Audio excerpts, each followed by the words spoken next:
സ്തോത്രം. നമുക്ക് കൃപാവരങ്ങളുടെ വിഷയം തുടരാം.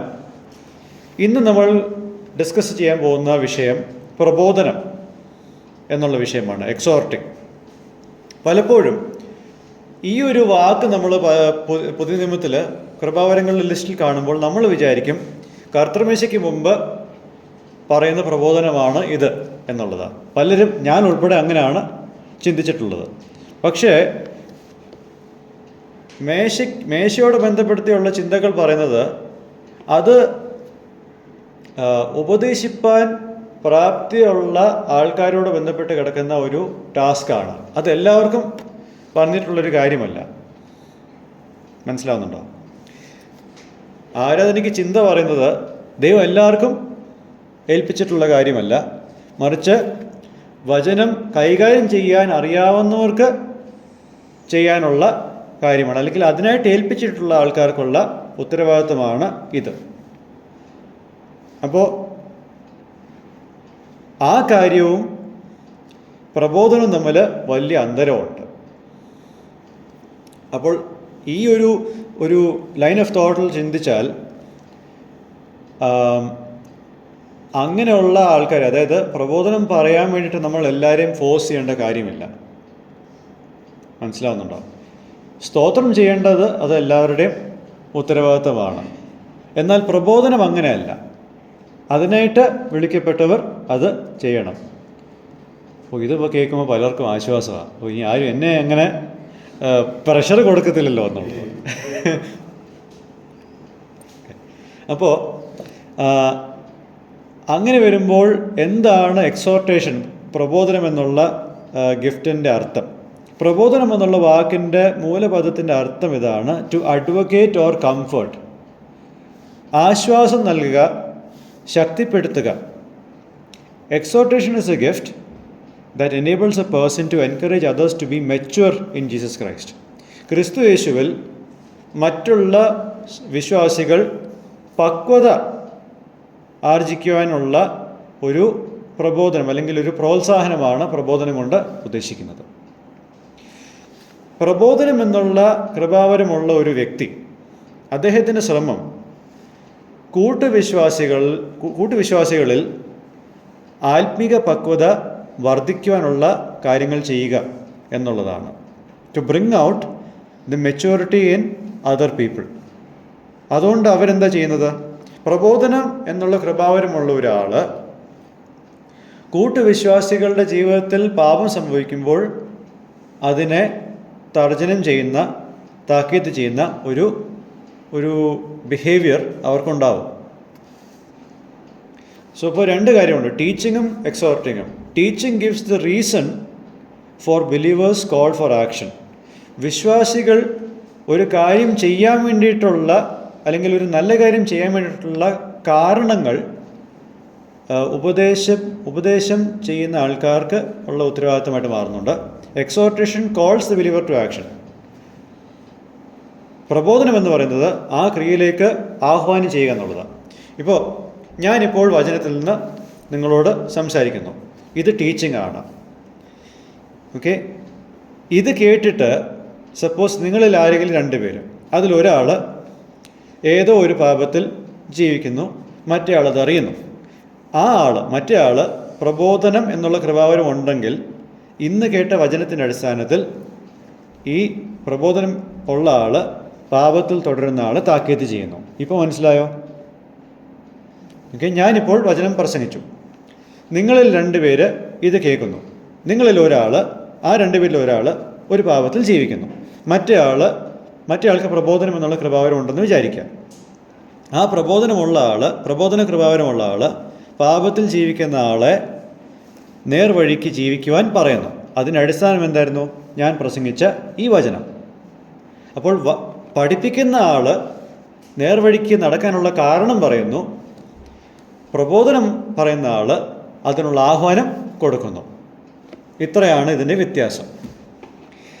അപ്പോൾ പ്രബോധനം എന്നുള്ള വിഷയത്തിൽ തർജ്ജനം ചെയ്യുക മാത്രമല്ല, പ്രോത്സാഹനവും കൂടിയുണ്ട്. അതോടൊപ്പം തന്നെ ശുശ്രൂഷയിൽ ഒരു പൊട്ടൻഷ്യലുള്ള മറ്റ് വിശ്വാസികൾക്ക് വളരുവാനുള്ള സാഹചര്യം ഒരുക്കി കൊടുക്കുന്ന ഉത്തരവാദിത്വമുണ്ട്. അപ്പോൾ it includes rebuke, encouraging and accommodating. ഈ 3 കാര്യങ്ങളും കൂടെ ഉൾപ്പെടുത്തി നിൽക്കുന്നതാണ് പ്രബോധനം എന്നുള്ള കാര്യം. അപ്പോൾ പ്രോത്സാഹനം, പ്രബോധനം എന്നുള്ള ഈ കൃപാവരം ഉള്ള 2 ഉദാഹരണങ്ങൾ നമുക്ക് പുതിയ നിയമത്തിൽ കാണാം. ഒന്നാമതായിട്ട് പുതിയ നിയമത്തിൽ യോസേഫ് എന്നൊരാളുണ്ട്. യോസേഫ് എന്ന് പറഞ്ഞാൽ നിങ്ങൾ മനസ്സിലാവത്തില്ല, കാരണം അപ്പോസ്തലന്മാർ അദ്ദേഹത്തെ വിളിച്ചത് ബർണബാസ് എന്നാണ്. അദ്ദേഹത്തിൻ്റെ ഒറിജിനൽ പേര് നമുക്ക് എല്ലാവർക്കും എത്ര പേർക്ക് അറിയാം? ഒറിജിനൽ പേര് അപ്പോസ്തല പ്രവൃത്തി 4-ാമത്തെ അധ്യായത്തിലുണ്ട്. 4-ാമത്തെ അധ്യായത്തിൻ്റെ 36-ാമത്തെ വാക്യത്തിൽ ഇദ്ദേഹത്തിൻ്റെ ഒറിജിനൽ പേരുണ്ട്. പക്ഷേ ബാക്കിയുള്ള ഭാഗങ്ങളിലെല്ലാം യോസേഫ് എന്നുള്ള പേരല്ല വിളിക്കുന്നത്. എന്താ വിളിക്കുന്നത്? ബർണബാസ് എന്നാ. അപ്പോസ്തലന്മാർ ഇദ്ദേഹത്തെ ഇങ്ങനെയാണ് വിളിച്ചത്, കാരണം ഇദ്ദേഹം മറ്റുള്ളവരെ പ്രബോധിപ്പിക്കുകയായിരുന്നു. പ്രബോധനപുത്രൻ എന്നുള്ളതാണ് ആ വാക്കിൻ്റെ അർത്ഥം, സൺ ഓഫ് എൻകറേജ്മെൻറ്റ്. അപ്പോൾ ഇദ്ദേഹത്തിൻ്റെ സ്വഭാവം തന്നെ ഇങ്ങനെ ആയതുകൊണ്ട് ഇങ്ങനെ തന്നെയാണ് ബാക്കിയുള്ളവർ വിളിച്ചിരുന്നത്. അപ്പോൾ ഇദ്ദേഹത്തിന് ഉപദേഷ്ടാവ് എന്നുള്ള റോള് അപ്പോസ്തല പ്രവൃത്തി 13:1 നമുക്ക് കാണാൻ സാധിക്കുന്നുണ്ട്. He was A teacher, acts 13:1. അതോടൊപ്പം തന്നെ പ്രബോധനം എന്നുള്ള കൃപാവരമുണ്ട്. പല സമയങ്ങളിലും ഇത് താൻ പ്രകടമാക്കിയിട്ടുമുണ്ട്. അപ്പോസ്തല പ്രവൃത്തി 9-ാമത്തെ അധ്യായത്തിൻ്റെ 26-ാമത്തെ വാക്യം, 27-ാമത്തെ വാക്യം, ഇവിടെ നമ്മൾ കാണുന്നത് പൗലോസ് ദമസ്കോസിലേക്ക് പോയി 3 വർഷത്തിന് ശേഷം താൻ വിശ്വാസിയായിട്ട് യെരുശലേമിലേക്ക് മടങ്ങി വന്നു. മറ്റ് വിശ്വാസികൾ ഇദ്ദേഹത്തെ അവരുടെ കൂട്ടത്തിൽ എണ്ണുവാൻ ഭയപ്പെട്ടു. കാരണം ഇദ്ദേഹത്തിൻ്റെ ഭൂതകാലം അറിയുന്ന ആൾക്കാർക്ക് അതത്ര എളുപ്പമല്ലായിരുന്നു. അത് സ്വാഭാവികമാണ്. അതുകൊണ്ട് തന്നെ അദ്ദേഹത്തിൻ്റെ കൺവേർഷൻ എക്സ്പീരിയൻസ് ദമസ്കോസിൽ പോയി സാക്ഷ്യപ്പെടുത്തിയ ആരുമില്ല. ബർണബാസും അത് കണ്ടിട്ടില്ല വ്യക്തിപരമായിട്ട്. എന്നാൽ ബർണബാസ് പൗലോസിൻ്റെ ഈ രക്ഷയുടെ യാഥാർത്ഥ്യം കണ്ട് തന്നെ കൂട്ടി അപ്പോസ്തലന്മാരുടെ മുമ്പാകെ പരിചയപ്പെടുത്തി. എന്നിട്ട് താനൊരു ദൃക്സാക്ഷി എന്ന പോലെ പൗലോസിൻ്റെ രക്ഷയുടെ ഒരു രൂപാന്തരം അത് താൻ വിവരിക്കുന്നു. താനത് നേരിട്ട് കണ്ടിട്ടില്ല, പക്ഷേ ദമസ്കോസിൽ നടന്ന് കണ്ടിട്ടില്ലെങ്കിലും ഇപ്പോഴുള്ള പൗലോസും നേരത്തെ ഉണ്ടായിരുന്ന പൗലോസിൻ്റെയും വ്യത്യാസം ഇദ്ദേഹത്തിന് തിരിച്ചറിഞ്ഞ് ഇദ്ദേഹത്തെ പ്രോത്സാഹിപ്പിച്ച് കൂടെ കൊണ്ടുപോയി അപ്പോസ്തലന്മാർക്ക് പരിചയപ്പെടുത്തി കൊടുത്തു. ഈ ഒരു പ്രോത്സാഹനമാണ് അപ്പോസ്തലൻ എന്നുള്ള വിളിയിൽ ഉറച്ചു നിൽക്കുവാൻ പൗലോസിന് കാരണമായത്. പൗലോസിന് ദൈവം ഒരു നിയോഗം കൊടുത്തിരുന്നു. ആ നിയോഗം അപ്പോസ്തല പ്രവൃത്തി 9:15 വാക്യത്തിലുണ്ട്. ഒന്ന് വായിച്ചേ.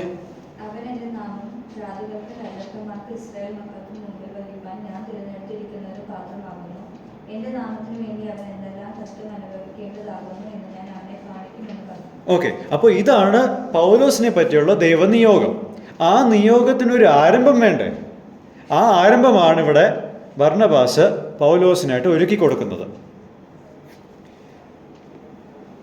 ആ ഒരു പ്രോത്സാഹനം കൊണ്ടാണ് യെരുശലേമിൽ പൗലോസ് ക്രിസ്തുവിനെ ധൈര്യപൂർവ്വം പ്രസംഗിക്കുവാൻ കാരണമായത്. ഓക്കെ, ഇനി ബർണബാസിൻ്റെ പ്രോത്സാഹനത്തിൻ്റെ 2-ാമത്തെ ഉദാഹരണം നമ്മൾ കാണുന്നത് അപ്പോസ്തല പ്രവൃത്തി 11-ാമത്തെ അധ്യായത്തിലാണ്. അപ്പോൾ അവിടെ അന്ത്യോക്യയിൽ ഒരു സഭ ഉണ്ടായിട്ട് അതറിഞ്ഞ് യെരുശലേമിലുള്ള ആൾക്കാർ ആരെയാണ് അയച്ചത്? നമുക്ക് 22-ാമത്തെ വാക്യം, 11:22.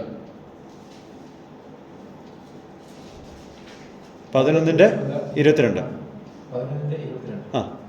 അവരെ കുറിച്ചുള്ള ഈ വർത്തമാനം യെരുശലേമിലെ സഭയുടെ ചെവിയിൽ എത്തിയപ്പോൾ അവർ ബർന്നബാസിനെ അന്ത്യോക്യയോളം പറഞ്ഞയച്ചു. ഓക്കെ, ഒരു പുതിയ സഭയിൽ പുതിയ വിശ്വാസികൾ ഉണ്ടാകുമ്പോൾ അവരെ പ്രോത്സാഹിപ്പിക്കാൻ പ്രോത്സാഹനപുത്രനല്ലാതെ വേറെ ആര് പോകും എന്ന് അപ്പോസ്തലന്മാർക്ക് മനസ്സിലായിട്ട് അപ്പോസ്തലന്മാരാണ് ബർന്നബാസിനെ അങ്ങോട്ട് അയച്ചത്.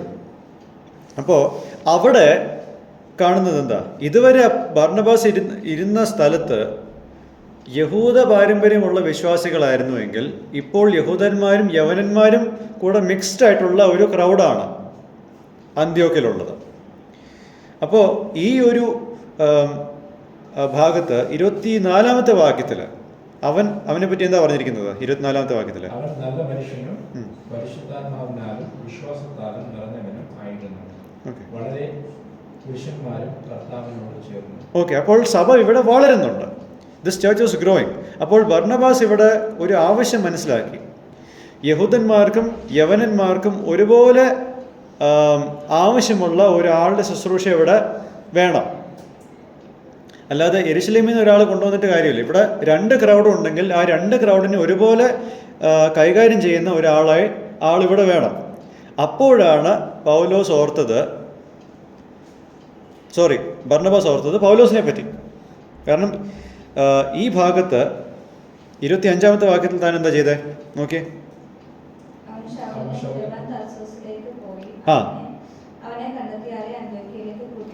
മതി. തർസോസിലേക്ക് പോയി ശൗലിനെ കണ്ടെത്തി അവനെ അന്ത്യോക്യയിലേക്ക് കൂട്ടിക്കൊണ്ടുവന്നു.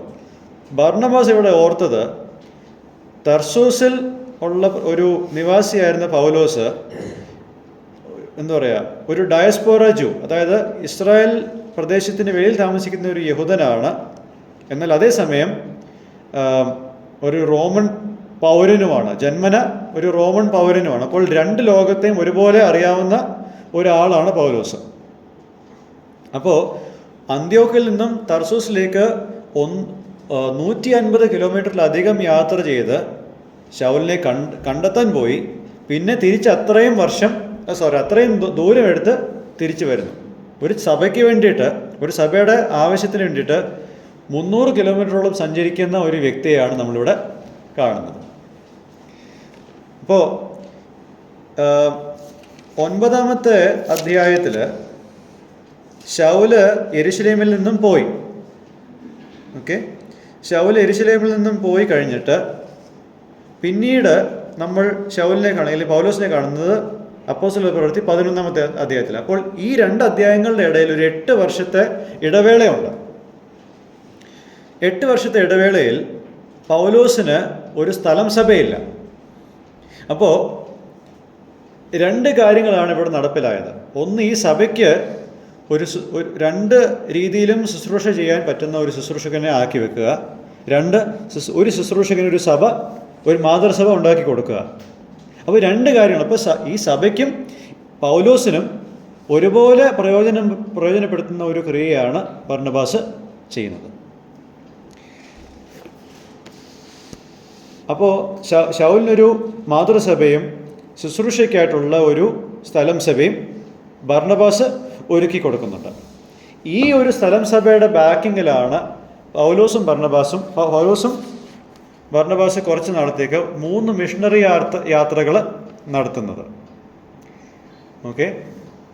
അപ്പോൾ ജാതികളുടെ ഇടയിൽ അവൻ്റെ നാമത്തെ സാക്ഷിക്കുമെന്നുള്ള ആ ഒരു സമയം, അത് 10-12 വർഷം മുമ്പുള്ള ഒരു സംഭവമാണെങ്കിലും അതിനുള്ള ഒരു വേദി ഒരുക്കുക. പിന്നീട് അപ്പോസ്തല പ്രവൃത്തി 13 മുതൽ അങ്ങോട്ട് കൂടുതലും പൗലോസിനെ പറ്റിയാണ് പറയുന്നത്. പക്ഷെ ബർന്നബാസ് 15-ാമത്തെ അധ്യായത്തിൽ പിന്നെ അങ്ങ് ബാക്കിലോട്ടങ്ങ് മാറുക. ലൂക്കോസ് അങ്ങനെയാണ് അവതരിപ്പിക്കുന്നത്. അപ്പോൾ പൗലോസിന് ഒരു ശുശ്രൂഷയിൽ കുറച്ചുകൂടി ഒരു പ്രശസ്തി ഉണ്ടാവാനും സ്വാധീനം ഉണ്ടാകുവാനും ഇദ്ദേഹമാണ് 2 സമയത്ത്, ഒന്ന് തൻ്റെ കൺവേർഷൻ കഴിഞ്ഞ് 3 വർഷത്തിന് ശേഷം, പിന്നീട് ഇവിടെ. അപ്പോൾ ഈ 11 വർഷത്തിനുള്ളിൽ ഏറ്റവും കൂടുതൽ പ്രോത്സാഹനം പൗലോസിന് കൊടുത്തത് ബർന്നബാസാണ്. ഇനി ബർന്നബാസ് ഇവിടെ കൊടുക്കുന്ന 3-ാമത്തെ പ്രചോദനം എന്ന് പറയുന്നത് തൻ്റെ മച്ചനായ മർക്കോസിന് വേണ്ടിയിട്ടാണ്. ആദ്യത്തെ മിഷണറി യാത്രയിൽ, അതായത് അപ്പോസ്തല പ്രവൃത്തി 13-ാമത്തെ അധ്യായത്തിൽ പൗലോസും ബർന്നബാസും മർക്കോസുമാണ് ഒരുമിച്ച് പോയത്. ഇടയ്ക്ക് വെച്ച് മർക്കോസ് വിട്ട് യെരുശലേമിലേക്ക് മടങ്ങിപ്പോകുന്നു. അതാണ് 13-ാമത്തെ അധ്യായത്തിൻ്റെ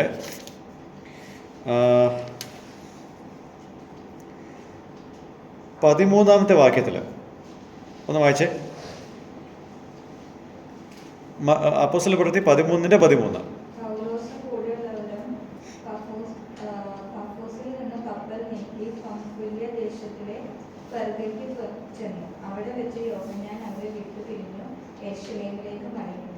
ഓക്കെ. പെർഗ ഒരു തരം ഒരു ലോ ലൈങ് ഏരിയ ഒരു സ്ഥലമായതുകൊണ്ട് പല അസുഖങ്ങളും പിടിപെട്ട് ഉള്ള ഒരു സാഹചര്യം ഉണ്ടായതുകൊണ്ട് അവിടുന്ന് ഇദ്ദേഹം പോയി തിരിച്ചു. അപ്പോൾ ആ ഒരു പോക്കിൽ പൗലോസിന് അത്ര സന്തോഷമില്ലായിരുന്നു. പിന്നീട് 15-ാമത്തെ അധ്യായത്തിൽ രണ്ടാമത്തെ മിഷണറി യാത്ര ആരംഭിക്കുമ്പോൾ, 15-ാമത്തെ അധ്യായത്തിൻ്റെ അവസാനം രണ്ടാമത്തെ മിഷണറി യാത്ര ആരംഭിക്കുമ്പോൾ ആദ്യ യാത്രയിൽ സ്ഥാപിച്ച സഭകളെ സന്ദർശിക്കുവാൻ പൗലോസ് നിർദ്ദേശിക്കുന്നു. 36-ാമത്തെ വാക്യത്തിൽ. 37-ാമത്തെ വാക്യത്തിൽ ബർന്നബാസ് പറയുന്നു നമുക്ക് മാർക്കോസിനെയും കൂടെ കൂട്ടാം, പക്ഷേ പൗലോസ് അവനെ കൂട്ടണ്ട എന്ന് പറയുന്നുണ്ട്. എന്തുകൊണ്ടാണ്? 38-ാമത്തെ വാക്യത്തിൽ 15-38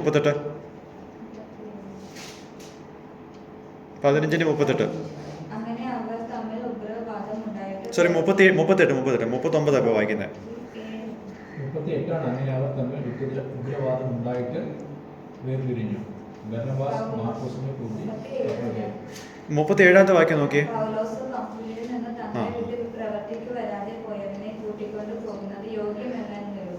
ഓക്കെ. അങ്ങനെ ഇവർ തമ്മിൽ ഒരു അഭിപ്രായ വ്യത്യാസം ഉണ്ടാവുന്നുണ്ട്. അങ്ങനെ പൗലോസ് എന്താ ചെയ്യുന്നത്? രണ്ടാമത്തെ മിഷണറി യാത്രയിൽ ശീലാസിനെയും തിമോത്തിയോസിനെയും ലൂക്കോസിനെയും കൊണ്ടുപോകുന്നു. ഇവർ തമ്മിൽ വേർപിരിയുന്നു. ബർന്നബാസ് മർക്കോസിനെ കൂട്ടിക്കൊണ്ട് വേറെ സ്ഥലത്തേക്ക് പോകുന്നു. അപ്പോൾ ഇവിടെ മുതൽ മർക്കോസിനെ പറ്റിയുള്ളതും ബർന്നബാസിനെ പറ്റിയുള്ള പരാമർശം ഇതിന് ശേഷമുള്ള അധ്യായങ്ങളിലില്ല. എന്നാൽ ബർന്നബാസ് എന്താണ് മർക്കോസിനോട് ചെയ്തത്? തൻ്റെ കൂട്ടത്തിൽ കൊണ്ടുപോയി എങ്ങോട്ടാണ് പോയത്? 39-ാമത്തെ വാക്യം, ഇംഗ്ലീഷിൽ 39, മലയാളത്തിൽ 38. അവിടെ കുപ്രോസിലേക്ക് കൊണ്ടുപോയെന്നാണ് പറഞ്ഞിരിക്കുന്നത്. ബർന്നബാസ് മാർക്കോസിനെ കൊണ്ട് കുപ്രോസിലേക്ക് പോയി, സൈപ്രസിലേക്ക് പോയി എന്നുള്ളതാണ് നമുക്ക് അറിയാൻ സാധിക്കുന്നത്. അതിനുശേഷം നമ്മൾ മനസ്സിലാക്കുന്നത് മർക്കോസ് പത്രോസിനെ പരിചയപ്പെട്ട് അങ്ങനെ എപ്രകാരം തിമോത്തിയോസ് പൗലോസിന് ഒരു മകനായി തീർന്നോ, ആത്മീകമായിട്ടൊരു മകനായി തീർന്നോ, അപ്രകാരം മർക്കോസ് പത്രോസിനൊരു മകനായി തീർന്നു. തെളിവ് 1 പത്രോസ് 5-ാമത്തെ അധ്യായം. 1 പത്രോസ് 5-ാമത്തെ അധ്യായത്തിൻ്റെ 13-ാമത്തെ ആണെന്നാണ് എൻ്റെ ഓർമ്മ. അതെ 13-ാമത്തെ വാക്യം.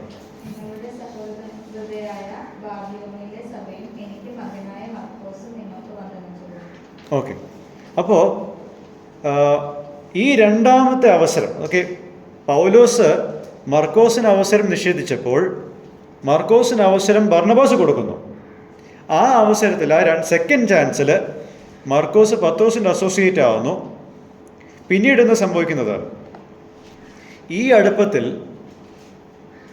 മർക്കോസ് സുവിശേഷവും എഴുതുന്നുണ്ട്. എന്നുവെച്ചാൽ നമുക്ക് ഉള്ള 4 സുവിശേഷങ്ങളിൽ ഉള്ള രണ്ടാമത്തെ സുവിശേഷം ഏതാ? മാർക്കോസിൻ്റെ സുവിശേഷം. അങ്ങനെ നമ്മൾ ഇന്നും മാർക്കോസിനെ ഡിസ്കസ് ചെയ്യുന്നത് പോലും അതിൻ്റെ കാരണം ബർന്നബാസാണ്. ഇനി അതൊക്കെ പോട്ടെ. കൊലോസി ലേഖനം 4:10. ഇന്നത്തെ ദിവസം കൊലോസി ലേഖനം ഉള്ളൊരു കളി നമുക്കില്ല. അപ്പോൾ സഹബന്ധനായ അരിസ്തോഫലോസും ബർന്നബാസിന്റെയും മനുഷ്യനായ മാർക്കോസും അവനെക്കുറിച്ച് നിങ്ങൾക്ക് കൽപ്പന കേട്ടിട്ടുണ്ടല്ലോ.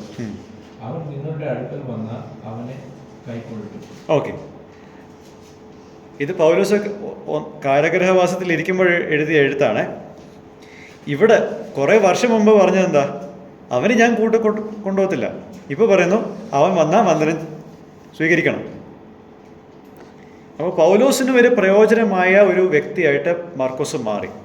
ഇത് ഇവിടെ മാത്രമല്ല, 2 തിമോത്തിയോസിലും ഉണ്ട്. 2 തിമോത്തിയോസ് 4-ാമത്തെ അധ്യായത്തിൻ്റെ 11-ാമത്തെ വാക്യം.